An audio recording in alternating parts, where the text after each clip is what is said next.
Find other great podcasts like this one at podmoth.network.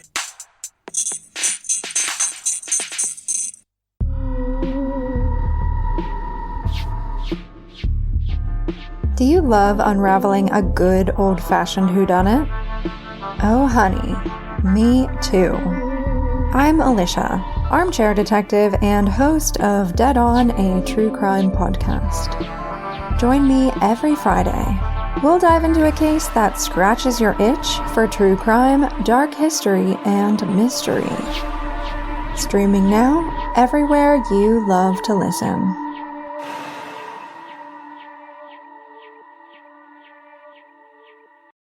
Hey, Twisted listeners, I'm Cindy. And I'm Diva. And this is Twisted Listers, a podcast about murder and lists.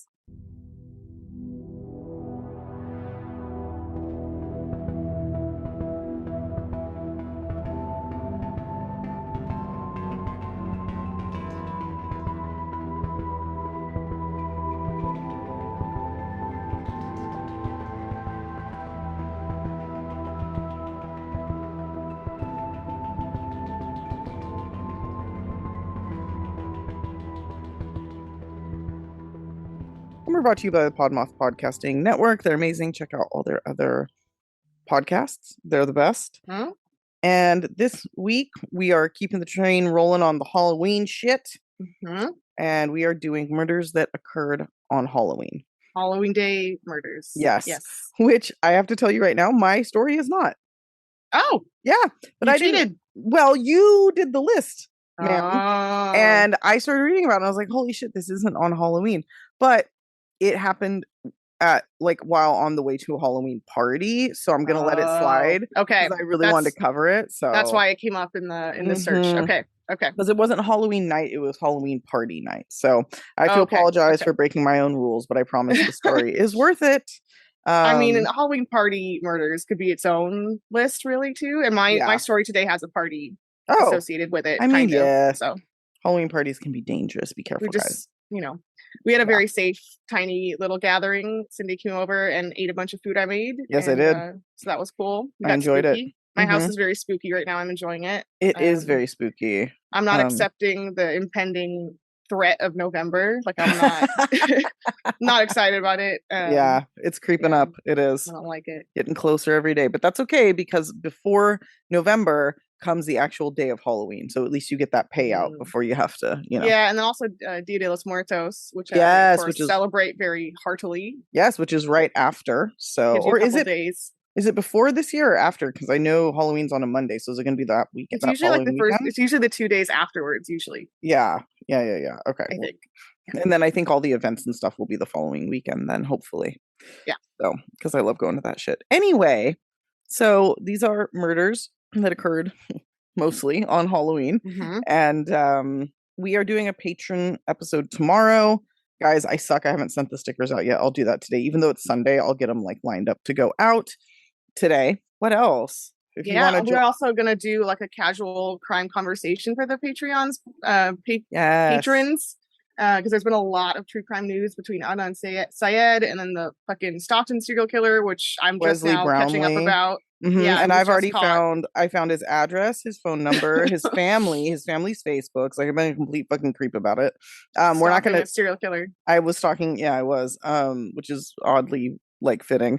So his address is gonna go up on the murder map on Patreon. If you guys want to see it, if you'd like to join us on Patreon, it's patreon.com/twistedlisters. If you'd like to join us on TikTok, it's @twistedlisters. If you'd like to join us on Instagram, it's Twisted Listers PCast. If you'd like to send us an email, you can do that at twistedlisterspod@gmail.com. And if you'd like to check out our website, you can do that at twistedlisterspod.com. Woo! All right, here we go. Yeah. So I chose, and so you get to go first. Okay. So this is the tale of the Liske family murders. Okay. This happened in Martin, Ohio in 2010. Okay. It's a pretty quick-ish, straightforward story, and I already just realized that I spoiled it by the way I titled it. But yes. you kind of know what's going to happen here. Yeah. So Bill Liske is married to Sue Liske. I believe he's in his 50s and she's 46. Okay. So relatively young, but close to our own ages, relatively. Ugh, scary. Yeah, I know. They both have kids from previous marriages, so they both kind of had one marriage down and they married each other. Okay. Sue had 2 teen sons, Derek, who is 23, or not teen, well, one of them is a teen. She has 2 sons from her previous marriage, Derek, who's 23, and Devin, who is 16. Derek and Devin Griffin. Got the little D's going on. Mm-hmm. And Bill has one adult son named BJ, who is 24. And we will get into it later, but BJ has some fucking issues. Okay. Yeah. They are, I won't get too much into the family, but basically they like, they're into going to church and hunting and outdoorsman stuff, like, that type of people. Yeah. Not exactly your crowd. Nope. But everyone has lots of, oh my God, hold on, sneeze. Fuck. No. It's how you look into the sun, but it doesn't work. So it doesn't work for me. Oh my God. Okay. Whew. All right. So yeah, that's the kind of the folks they are, but everyone has like nothing but good things to say about them. They're just like a, chill family. Even if they're not into your like, hobbies. Right. Even if they might be closeted racists. I'm not saying they are. I'm just saying I'm like they are. I mean, they go to an evangelical church and they hunt. So, Yeah. If it not looks exactly, like a duck and it quacks like a duck. They're not exactly my type of folks, but hey, everyone says they were nice and fine. And yes, I'm sure they were great. I'm sure like on their face, like when you meet them, they're like awesome. So perfectly nice people. I'm tripping over my words, so I'm trying. Cindy's backtracking there a little bit. Okay. So October 30th, William and his son BJ had gone hunting. Then the family hosts a small Halloween party at their house. It's, Halloween Eve. They have their neighbor over, some friends, they drink beers until around midnight. And he was originally going to drive his son home. He didn't live at the house. He just stayed there sometimes. But William's like, I've had too many beers, son. So why don't you just crash on the couch, so be responsible. So he does, I think he stayed there sometimes. So he crashes on the couch. And Devin, who was 16, had spent the previous night at his dad's. Okay. And so he was not there that night. Then around 9:30 in the morning, he comes back to the house to change before going out to church. You got to have your like church outfit. Gotta look good. Yeah. You gotta freshen up for God. Yep. Then Jesus is judging your outfit. Like, he is. Yeah. Then Devin returns and like a true 16-year-old boy goes beeline straight to his room to play video games. Right. Okay. It's Halloween. He's like, yep, that's what I'm gonna do with my day. Around 1:30 p.m., he starts to realize, I haven't seen any of my family. They are not moving. They haven't said hi to me or anything. This is like the ultimate 16-year-old boy. Like, yes. And later he went to church without his family too, and like didn't notice. Like, what's the deal? Okay, whatever. Anyway, all right. I'm not sure if what that's about, the church thing. That's a good point. Kids are so, as the mother of a son, I can tell you already, they're so fucking self-involved that like they literally, like, this doesn't actually surprise me. They kind of exist in a little bubble of their own world. Yeah. Yes. And later on, this will kind of, for a second, like authorities will say that this is suspicious. And I'm like, no, this totally tracks. Like, yep.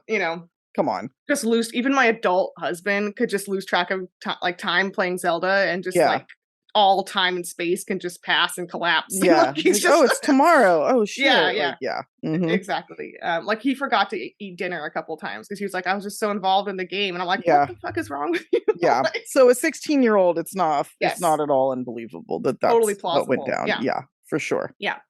So, but finally Devin kind of comes to out of his video game haze. Stupor. Yes. We know, we've seen it happen. And he's like, okay, what the fuck is up? He goes to his parents' room, and this is like a really eerie scene. He sees the bed, their sheets are up over their heads, which, and kind of has a moment of, he sees some blood on his mom's pillow, and he said his first thought is, this is Halloween, right? Like his first thought was, is this some kind of prank or Halloween blood, or like, that was his first impulse. Right. Like they had a party last night. Like maybe they're just being spooky, whatever. Yeah. But he quickly realizes it is not. His parents are, for real bloody. So he bails, runs out of the house, freaking out. He calls his aunt Lori, who I believe is his mom's sister. And she calls 911 like on his behalf. And this is Halloween morning. she's hysterical and upset, obviously, on the call. And right away on the 911 call, Aunt Lori says they've had a lot of issues with BJ. Uh-oh. She's like, hey, hot tip. Yeah. BJ's a prop here. That's not good. So police arrive and they find Bill and Sue in their bed. Both had been shot in the head and face. Oh, God. I believe multiple times. Yeah. Ugh. Sue had a defensive wound to her hand, indicating, I mean, they both were basically shot while they were sleeping, which she may have kind of just turned or something. Okay. Like had a moment of trying to defend herself. Probably didn't know. Probably didn't at any point realize what was happening, I hope. Yeah. And in a detail that I find very puzzling and disturbing, it's written in several places that they think Sue was actually sexually assaulted. Oh, God. While she was alive? I would think dead, because the evidence is that she says died they very were quickly. shot. Yeah, in their sleep. Okay. So I would, so that's just like, put that in your, put a pin in that, because that's like disturbing to remember. When of course you figure out who did this, especially. Yeah. And you kind of may have figured it out already, Yeah. Ew. That's like his mom, Yeah. I mean, step, right? But still. Yeah. Yeah, it's not good. Gross.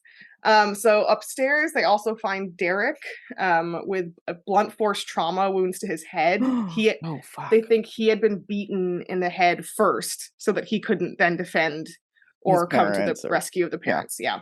But pretty brutal that he chose to beat him to death instead of shooting him. But I guess it's probably so it wouldn't be loud. Yeah.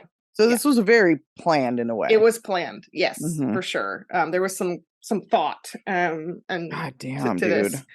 So obviously, where the fuck is BJ? Right. We know he had been at the house that night, and we know he was there around 9:30 when Devin saw him. Right.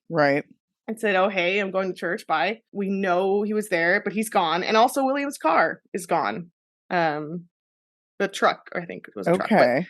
Yeah, so that's weird. And they also find at the scene a claw hammer that they believe was used to kill Derek. Okay. He was hammered to death. Yes. So but there's no gun. So the gun is gone. But the hammer, he's just like, Yeah. Oh. There's also muddy shoe prints, indicating because there's a pond behind their house, so that people think maybe he was throwing out the gun in the pond, right? They drain the pond, the gun is never found, but for some reason he walked back to the muddy pond area and walked back. So okay. Yeah.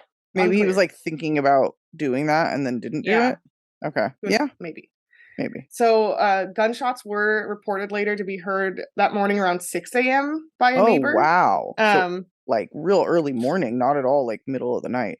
No. So that's potentially most likely when the murders happened. And so, yeah, part of the craziest part of this case to me is also Devin coming in, changing, saying hi to BJ, and then going back in for video games. Like he had like such blinders on, to not realize what was happening. Yeah, because what time did he get back from church? Or what time did he come home? So he did see BJ and said hi. Yes, at 9:30. That's insane. And the parents were all dead already, but BJ had already done whatever he was doing and left. Yeah. And BJ didn't kill him either, which is like scary. No. Fuck, he was like, dude. Yeah, see you later, friend. Brother. Yeah. Yeah, brother. Yeah. Holy shit, dude. This is a good story. Yeah, it's really weird. So authorities were obviously, at first they were a little suspicious of Devin, of course, but it's quickly proven that he was gone when those gunshots happened. He wasn't there. He was at his dad's. Right. So there's no way he could have done it. And like I said, even though it seems suspicious, we all know a 16-year-old boy could actually have blinders on. It's just a testament that hard. to Well, also seeing BJ in the house probably made him feel like everything was normal. Like just because he didn't see his parents, like why would his brother be there just chilling if something like that had happened, Yeah, and the interviews with Devin are heartbreaking. In the kind of police interview, he says when he first found the bodies, he asked himself, it's Hell-O-Ween. Is this something? Is this something? Is this a Halloween thing? Because he's like still like kind of So it's also crazy that he had this like Halloween moment of like, this is a Halloween thing. Like, no. Well, I mean that's fair, and it feels almost more like horrible that he had like a legitimate thing it could have been to like further like keep his hope and like confuse him rather than like, you know, if it was like a Tuesday in November, he would have immediately been like, something's wrong, you know? Yeah, exactly. Ugh, that's so sad. So obviously, where the fuck is BJ? Devin and the aunt and other people in the family all report that he had serious anger issues, especially when he was drinking, which he clearly did. Had been drinking. And he had been drinking that night as well. Right. He actually had to be sent to a group home after he attacked his stepmom in the shower. Oh, okay. That's a little foreshadowing right there. Yes. Yeah, and he and stepmom Sue here also had, they just had tons of fucking issues because she's coming into the family later, and so I think BJ just decided, like, I don't fucking like you. But wasn't he? Well, no, I mean, I don't know how old he was when she came into the family, but it's like, you're a fucking adult, bro. Like, get over it. You're an adult. Exactly. And BJ, because of all their fucking issues, was promptly kicked out when he turned 18. It was like, okay, go do your own thing, guy. And he reportedly resented his stepbrother, Devin, for like, who had issues, but clearly nothing violent and nothing that serious. Right. Because he resented his brother for not getting kicked out. Like, why the fuck do you get to stay in the house, but I was kicked out? So he's blaming other people. Like, he can't just take accountability for his actions. And it's like, well, you're being violent, attacking Sue. Like, I think it's pretty fair. In the shower too, which is like super like weird. It is a weird choice of time to do that. It is. Yeah. And also when someone's like vulnerable and like, she certainly wasn't attacking him. She was off on her own private, like, right. I mean, I get it from like the psycho point of view. Like, she's going to be the most vulnerable, but it's also just weird. Like, on a different level. It's just fucking weird. I get it from a psycho point of view. I mean, I do. But I do. Like, I understand. Like, yeah. You know, he had also gotten, this is, I think, post 18, he got into several arguments where he assaulted Sue, including one time he punched her in the chest. Another time, why is he allowed at their house? Like, I don't even know. I think they were trying to like help and rehabilitate him and being like too nice, perhaps. Yeah, obviously. I mean, I'd say that's for sure. Yeah. Jesus. And maybe a testament to the fact that they were just sort of nice, pushover-y type people. Yeah. He also at one point threw a mug at Sue and then stole her car. Okay, he really does not like Sue, and she's just letting him sleep in her house. Yeah. I mean, not victim blaming at all, but like, this just seems like a recipe for, I mean, it's hard exactly what happened. With parents. I've definitely known cases like this where a kid is doing criminal shit and the parents are like not taking it seriously. Yeah.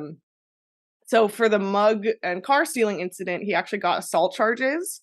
So he was a couple times. Sue did press charges a couple times. Okay, that's good. But this kind of clearly didn't pan out, this one, because he pled not guilty by reason of insanity, and the charges were dropped. What? That's so I think also she was like, probably didn't want to keep pressing it. Right. Again, they're kind of giving him a lot of second, third, fourth chances. Yeah, she was like, okay, here, I'm finally going to do it. And then he put up a little fight and she's like, never mind. Yeah, exactly. He also had a long criminal record, both for charges for attacking Sue, but also robbery. So he was doing crime on his own free time so he's just a shitbag all around. Yeah, I think he was criming and then also attacking Sue as well. At some point, he also, I'm not sure if this is forced or by choice, but I think the family puts him into a mental health treatment facility for his struggles with mental illness.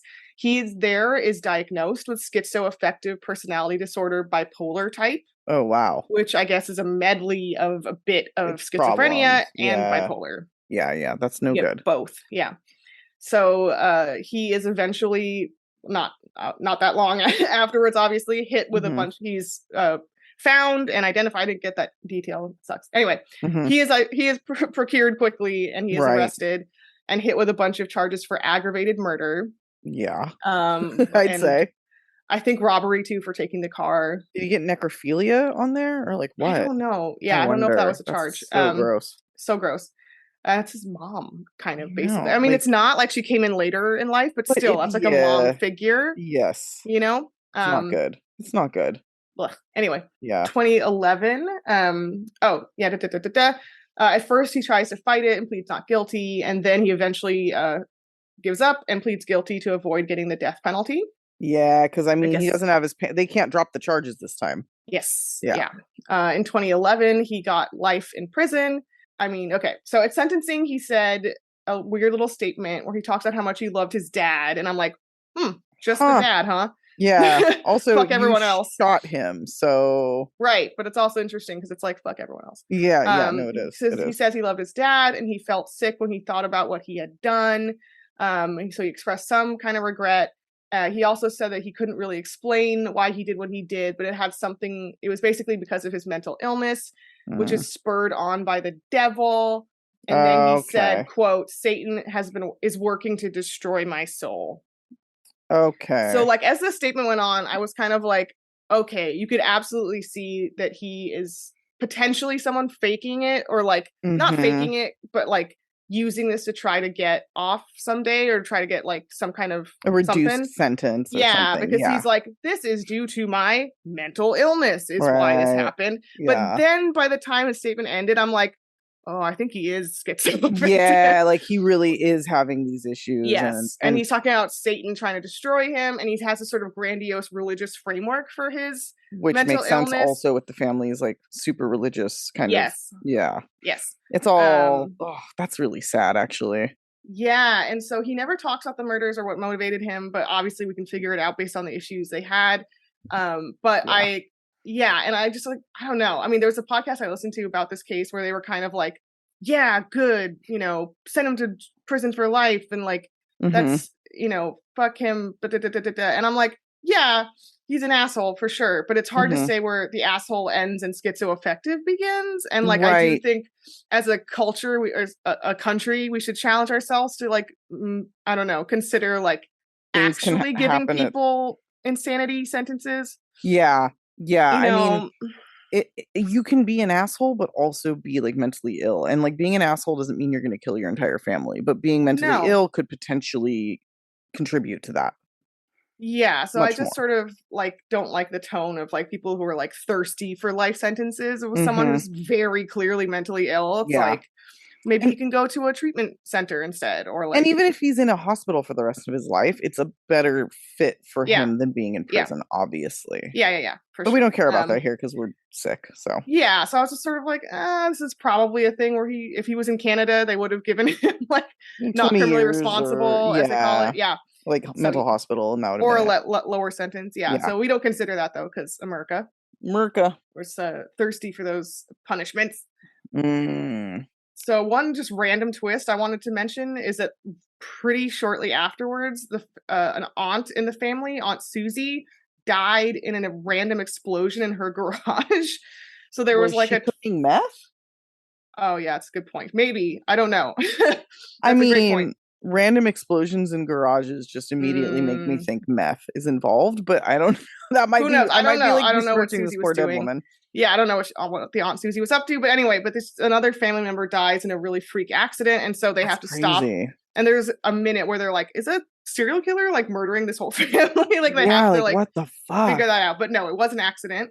Okay. 2015, BJ was found dead in his cell. He killed himself. Oh wow! They didn't release how, but it's also questioned. I think I heard some people question why wasn't he on suicide watch when he actually had attempted suicide before. Yeah, and because again, our system is fucked. Like no, and we don't afford prisoners with mental illnesses any kind of help or protection because we don't see them as people anymore once they're in prison. Yeah, they're being punished, and that's it. Yeah, and like some of you listening might be like, no, fuck this guy, and it's like, yeah, fuck this guy, but also like everyone deserves like human rights. Yeah, agreed. Maybe. Yeah.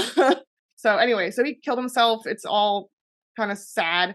But lastly, I'll just end on by saying poor Devin, who lost his entire family in one fell swoop, actually went on that's to really shitty. Finish high school. He got married to his high school sweetheart. He has a kid, so he's done as well as one can do after that event.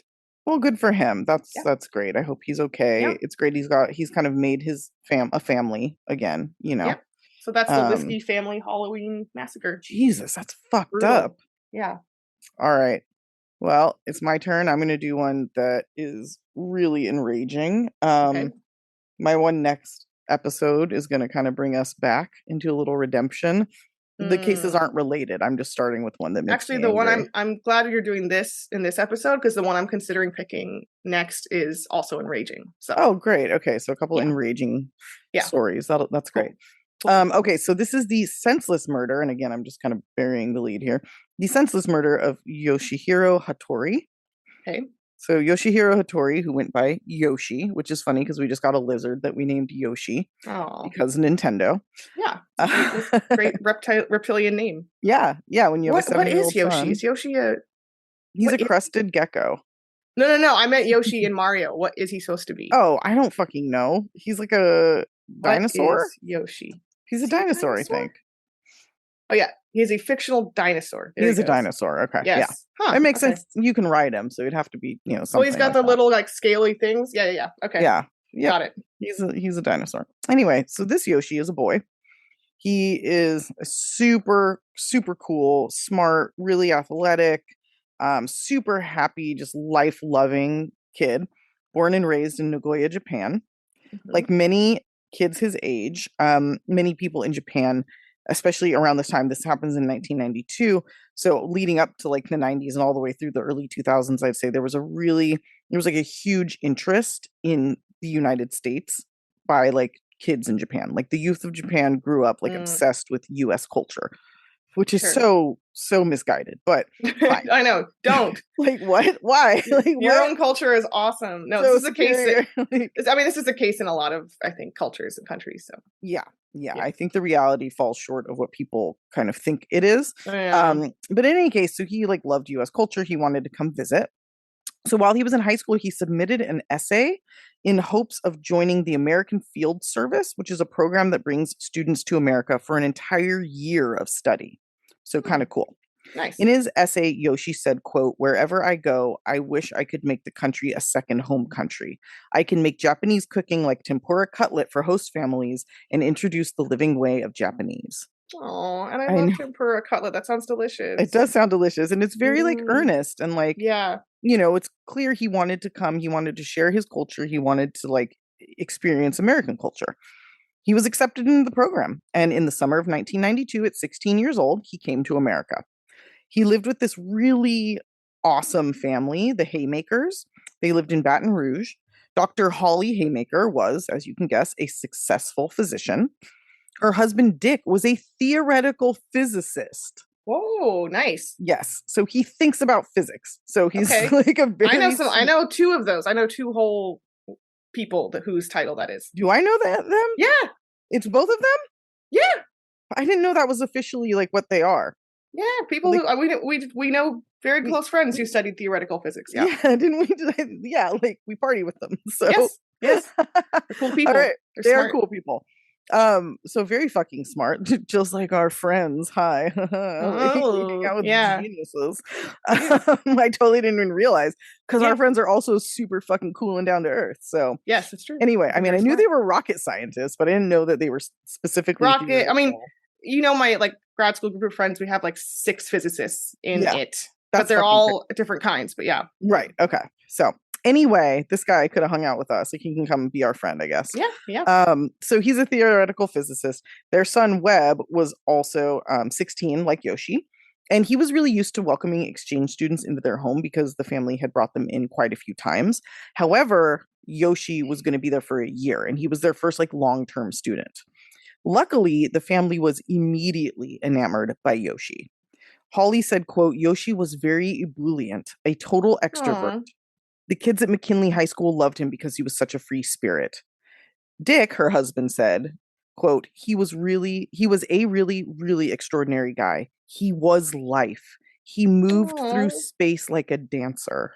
Wow, they are very eloquent. Well, again, theoretical physics. Smart. Yeah. No, they're good with words and with science. Wow. Yeah, just generally, but also like it's important to get a feel for who this person is. Yeah. And the kids at school agreed. Yoshi was immediately super popular. When Webb's parents came to the back to school night about a month into the school year, they recall tons of parents wanting to know who his host family was because all of their kids could not stop talking about Yoshi. And I love the word ebullient too. That's ebullient. I know. Yeah, right? I was like, great word. That's a really good way to describe somebody. And it really sounds like that's exactly how he was. Yeah. And the fact that he wanted to do this too and travel and do a year like abroad as well speaks to him being kind of like, wanting to live life to the fullest. To the fullest, yeah. Yeah. So to that point, he played rugby in Japan, but when he came to school in Baton Rouge, he signed up for a jazz dance class. What? Yeah, so he's like that's fearless. Awesome. He didn't care about being perceived as like silly. He was just really. That's so fun. Everybody loved him. Everybody respected him. In a new everybody country, trying new stuff. Yeah, just like caution to the wind, Yeah. And this love, his everybody loving him immediately was true to the point that when he went out one night with some of these friends, he was introduced to another Japanese exchange student and within minutes was invited to a Halloween party the following weekend. Nice. So he and Webb, who was fairly shy, he's definitely like a more shy kid, but like still popular, had lots of friends. They decided to go to the party. So this party was in the city of Central Louisiana, which is just outside of Baton Rouge. I'm not positive how they got there, but I do think maybe it was public transportation because they ended up kind of walking around trying to find the house.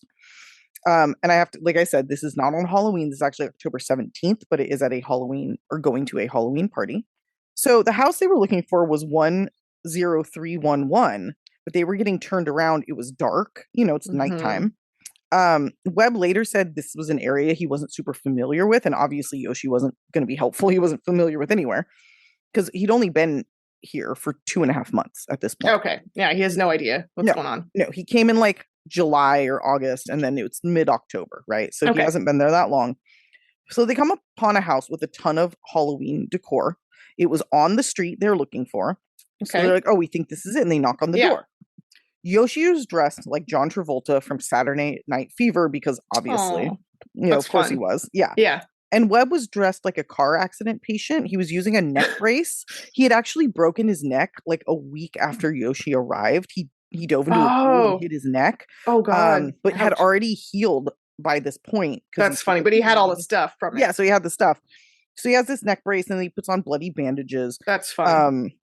So it's pretty obvious that he's in a costume, right? Yeah, yeah. Plus, the house is covered in Halloween stuff. So these people know what time of year it is, which one of my favorite costumes, couples costumes I ever did with my husband was he was like a serial killer. He had a butcher's like plastic apron and a axe, like a butcher's thing. And then I was the victim and I put like wounds all over my body. I love it. Yeah. So I was like mid torture. Yeah. That's amazing. Yeah, it was awesome. But what I'm doing here is kind of setting the scene that obviously these kids are dressed in costumes and anybody with half a brain would fucking realize that. Like oh man. Because it is fucking right around Halloween. And especially if you have a bunch of Halloween decorations, you know what time of year it is. Yes. So they knock on the door. Nobody answers. But then Webb said, like, as they were kind of standing there, he sees a woman poke her head out of a side door near the garage and then slam it quickly. The two boys are like, okay, that's weird. Maybe we're at the wrong house. Like, let's leave. But then, and also they were at the wrong house. They were at 10131, not 10311. So easy mistake to make. Super close. Just then, as they're starting to walk away, a man comes out of the same side door holding a gun. And these boys are already leaving, right? What? And they knocked like once, twice? They knocked like on the door one time. Oh my God. It's not. So the boys turned back around and it's not super clear why. I think Yoshi thought the guy was like in costume, like, oh, I'm a cop or oh, I'm like a robber or whatever, So he says to them very loudly in somewhat broken English, we're here for the party. So they turn around and Yoshi's like, we're here for the party. Like, woo! Like, just yeah. Yoshi, right? He's just confused. He just thought he had this address. Yeah. Yeah. So the man yells, freeze, pointing the gun at Yoshi. Bitch, you're not a cop. Yeah. And Yoshi does not have great English. Yeah. And I mean, even, okay, like I speak enough French to like hobble my way through the country. But if somebody yelled freeze at me in French, I would have no idea what they were saying. No. Like, no way. Just confused. Yeah. And I might not know the context, so it makes sense he didn't know. Bless you. There it is. So it's also, this is a really confusing situation. Like you think you're at a Halloween party. There's no reason anybody should be angry with you pointing a gun at you. You knocked on their door. Like that's all you fucking did. Right. And so Yoshi takes another step forward, like, hey, we're going to come into the party. This motherfucker shot Yoshi in the chest with a 44 caliber rifle. Right in the chest. Yeah. I sensed this was coming, but yeah. So he and his wife then went back into their home. They did not call the police. Oh my They would God. not open the door. They did not render aid. They wouldn't even open the door until the police knocked on it after Webb ran to a neighbor's home for help.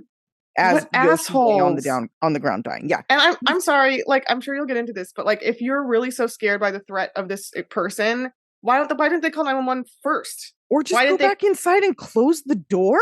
Like, that's an option. No, that would be the most logical option. But I'm saying, if they really were so alarmed, why would they not call the cops first? Or after. Or after. And say, hey, someone's breaking into my house. I just shot someone. But I'm saying they could have just called the cops and said, hey, someone's trying to like break in or whatever, if that's what they thought was happening, even though that's stupid. I feel like if you shoot someone in your yard, even if whether you think they're breaking in or not, like, you have a responsibility to alert the police, and they did not do this. Let them know this just happened. Yeah. Like, even if you think you're in the right. Yeah. Yeah. So they're in their house behaving like the pieces of garbage they are, doing God knows what. So the police and paramedics come. They take Yoshi away in an ambulance. They then took Webb to the station for questioning, to call his parents. Yeah. As far as I can tell, they were very nice to Webb, which is great. You know, good for them, whatever. They were also very nice to the man who shot Yoshi. Of course. This asshole's name is Rodney Piers, and it's Peairs. He looks like an asshole, too. Mm-hmm. And his lovely wife is Bonnie. Okay. Rodney wasn't even arrested. He was detained. And then the police were like, oh, you were scared for your life. Have a good night. They let him go. Do it. The fucking frameworks, the elaborate castles of fucking like toothpicks that we will build around white fear. Yes. Like, if especially white man or white woman is afraid, or they feel afraid, it feels like in society, whether cop or not cop, but extra if they're cops, like, they have license to do literally anything. Yeah. Rory got into a fender bender on our street once with these piece of shit neighbors that we had. And we were like, oh, we're so sorry. It was like on our street. Rory was pulling out. They were pulling in. They like tapped cars. It was super minor. They start like screaming at him, like, we had our baby in the car. And Rory's like, I have my son in the car. Like, I didn't intentionally hit you. Like, what's wrong with you? And they're just being like ultimate, like, I'm sorry to say this, but like the neoliberal, like just like privilege, whatever. I'm sorry. They're the worst. And Rory's like, dude, fuck you. Like, call the cops, do whatever you need to do, but like, fuck off. And the guy's like, I'm scared. And I was like, you're such a fucking, and Rory starts mocking. It was insane. Anyway. Oh my God. So, no, but like, they started pulling that card. The like, I'm scared. And it's just like, no, you're not. You're entitled. But their fear is scary to me. Yes. Because like the second someone starts framing it as I felt afraid, a white person does, they can do anything they fucking want. And that's what this motherfucker was trying to do. Like, I'm going to call the cops and I'm going to get you arrested because I'm going to tell them that I'm scared. And it's like, how many times, like the black kids who were playing their music too loud? I'm thinking of the popcorn guy. I'm thinking of, how is any of this scary? There's so many times like this. Who raised you that these are the things that frighten you? Like, but it can be literally nothing. Like, it could be literally like, I know, it's just nothing happens. And if old white man decides in his mind he's afraid, he can do anything. Yeah. It's so scary. It's fucked up. Yeah. So the police call Webb's parents and tell them what they hadn't yet told Webb, which is that Yoshi had died on his way to the hospital. Ugh. And when his parents told Webb, this poor kid, like, they seem like a really good family, his first reaction, he put his head in his hands and he said, his poor mother, talking about Yoshi's mother. Yeah, I mean, of course. When Yoshi's parents were informed, his mother went into his bedroom and cried, which that's totally fair. Jesus, yeah. But then they took some fucking action because these people are absolute badasses. Good. So they came to Baton Rouge. They began questioning why this man had not been arrested. And they made sure that this story made it to the news. Now, I think Yoshi's parents may also have money because, like, sending your kid to America for a year is not cheap. Even if you got accepted into a program, you still have to fund it. Oh, yeah. I don't know exactly what they did, but I think that they came from some money. So they had some pull, which is great because they deserve using it for good. Yeah. Yeah, because like anybody else this happens to, like, it deserves to be known about. But luckily, these people had the means to make that happen. Yeah, yeah. So in Japan, this was fucking unfathomable because, like, guns are basically outlawed. There are very few gun deaths in the country, even now. It's like minimal. So this helped the story gain traction in Japan. It became like front page news all over the fucking country. And then this helped it gain traction in the United States because people from Japan, you know, the consulate, all these people, like everybody, they're like, what in the fuck, Yeah. people are not stoked. So the Haymakers and the Hattoris come together, and the Haymakers are like, we were entrusted with caring for your son. Yeah, and they must feel terrible. They felt terrible, but the Hattoris, when they came, the first thing they asked was how Webb was doing. I mean, these people are just like, those are two really cool families too. Yeah, like I just can't, like, it's so sad. It's fucked up. So Miko Hattori, who's Yoshi's mother, started a petition to end the easy access to guns in America, which got 1.7 million signatures in Japan. Dick Haymaker wanted to help. He actually made like gun control laws like his life for years. Like this became like his cause. He went door to door and started mailing out like snail mail because there was no internet at the time. And he got about 250,000 signatures in America.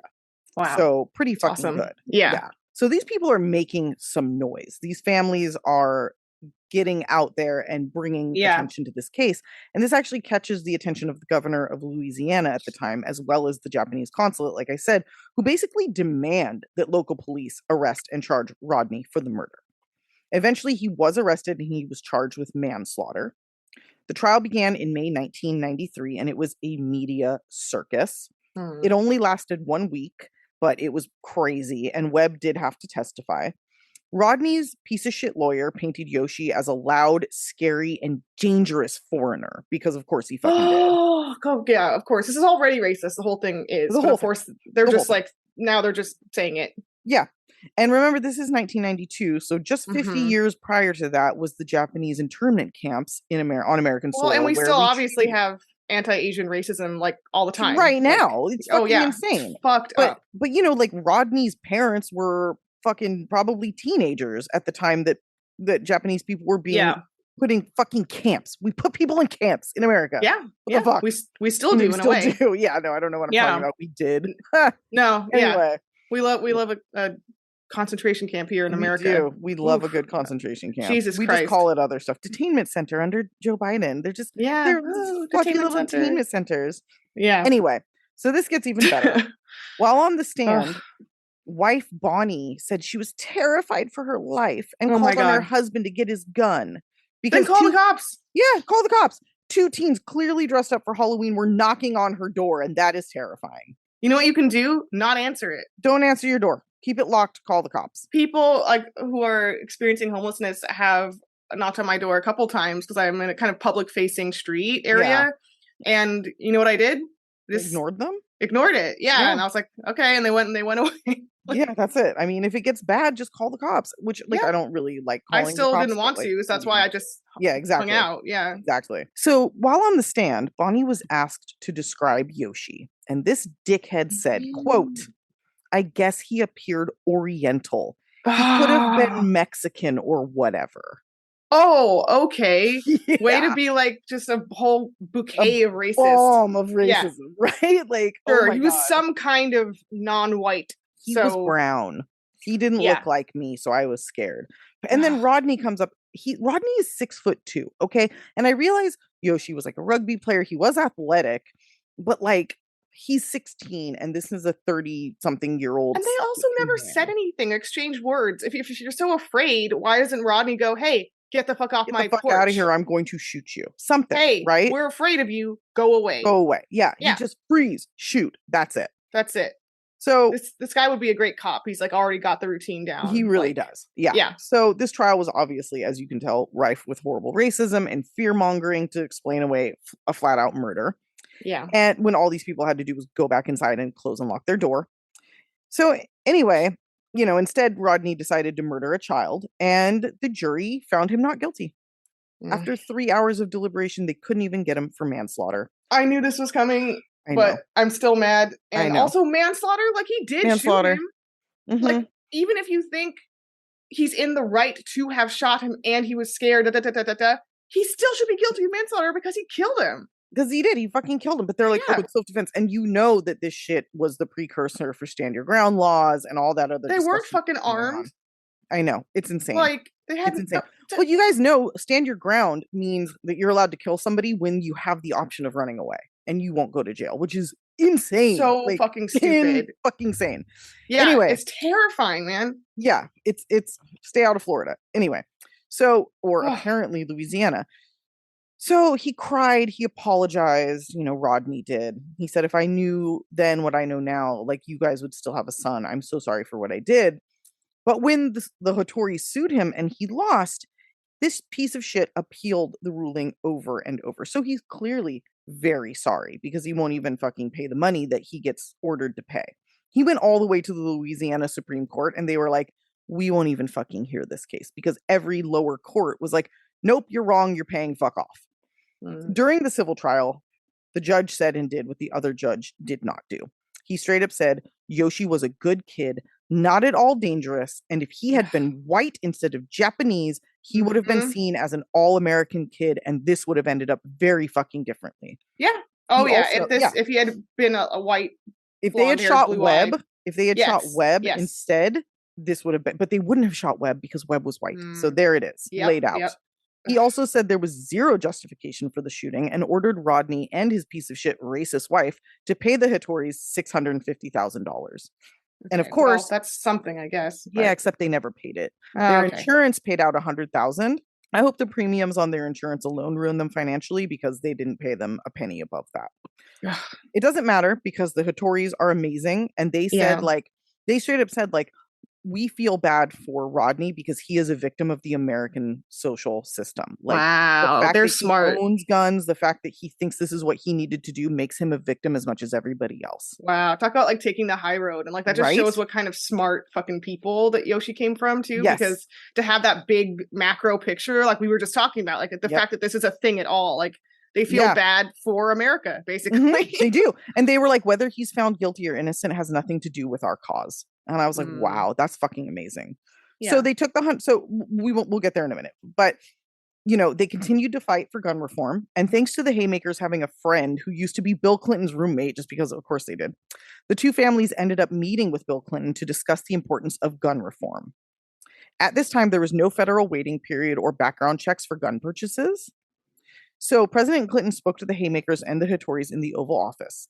Miko said, quote, we felt we were welcomed. We believe he understood our position. He desired strong gun control laws. That month, Congress passed the Brady Handgun Violence Prevention Act. This is in 1993, which mandates background checks on gun buyers and a 5-day waiting period on all purchases. President Clinton signed it into law just a few weeks after meeting the Hattoris and the Haymakers. Oh. Later that year, the U.S. ambassador to Japan flew to Nagoya to give the Hattoris a copy of the law, saying they had a definitive impact on its passing. It had actually been written in 1991, but this tragedy helped bring it to the forefront and get it signed into law.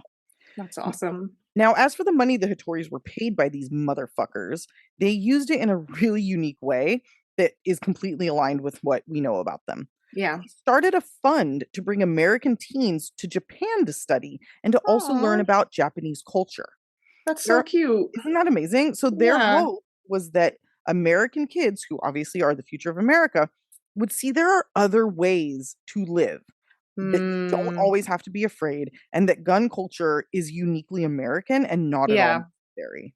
That's really fucking cool, and shows a really profound understanding of world politics, and also Japan, by the way, is one of the many countries that doesn't have any fucking guns around, and it's extremely safe, aggressively safe country. There are murders by guns, illegally owned guns within Japan has crime. They everywhere does. It's a fucking country. No, but if you saw on a graph compared to America, it's zero.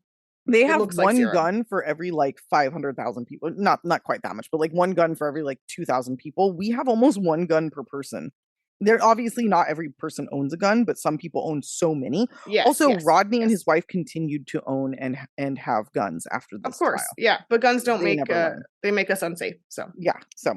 Anyway, this is really sad. The aftermath is mostly positive. I love that the Hattoris did what they did. I love that in 2018, Miko Hattori came to Parkland in Florida to advocate for stronger gun laws and offer families and survivors.